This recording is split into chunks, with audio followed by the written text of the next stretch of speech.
प्रधानमंत्री नरेंद्र मोदी ने मन की बात कार्यक्रम के जरिए देशवासियों के साथ संवाद किया। एआई समिट भारत के लिए बड़ी उपलब्धि है। प्रधानमंत्री ने इस बात का जिक्र किया। एआई समिट में कई देशों के नेता शामिल हुए।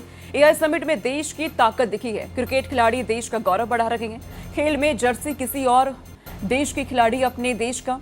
भारतीय हमेशा अपनी मातृभूमि से जुड़े रहते हैं। किसान धरती के सच्चे साधक होते हैं। प्रधानमंत्री ने आगे कहा कि भारत चावल का सबसे बड़ा उत्पादक देश है। पीएम ने एक बार फिर लोकल फॉर वोकल पर जोर दिया है। होली पर स्वदेशी चीजों के इस्तेमाल पर भी प्रधानमंत्री ने जोर दिया है। रमजान की भी पीएम नरेंद्र मोदी ने सभी को बधाई दी है। मन की बात कार्यक्रम के जरिए देशवासियों के साथ ये संवाद प्रधानमंत्री ने किया। देश और देशवासियों की उपलब्धियों को सामने लाने का एक मजबूत प्लेटफॉर्म है।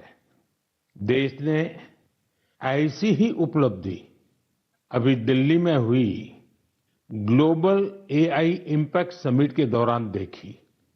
कई देशों के नेता, उद्योग जगत के लीडर्स, इनोवेटर्स और स्टार्टअप सेक्टर से जुड़े लोग एआई इम्पैक्ट समिट के लिए भारत मंडपम में एकत्र हुए।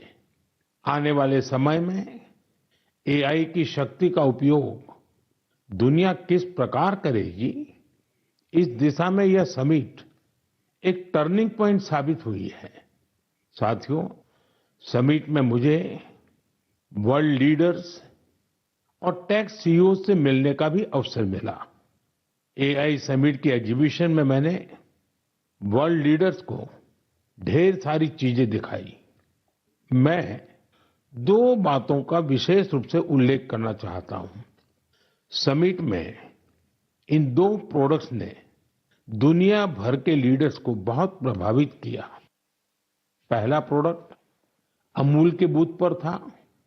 इसमें बताया गया कि कैसे एआई जानवरों का इलाज करने में हमारी मदद कर रही है और कैसे 24/7 एआई असिस्टेंट की मदद से किसान अपनी डेयरी और जानवर का हिसाब रखते हैं। साथियों, दूसरा प्रोडक्ट हमारी संस्कृति से संबंधित था। दुनिया भर के लीडर्स ये देखकर हैरत में पड़ गए कि कैसे एआई की मदद से हम हमारे प्राचीन ग्रंथों को, हमारे प्राचीन ज्ञान को, हमारी पांडुलिपियों को संरक्षित कर रहे हैं, आज की जनरेशन के अनुरूप ढाल रहे हैं।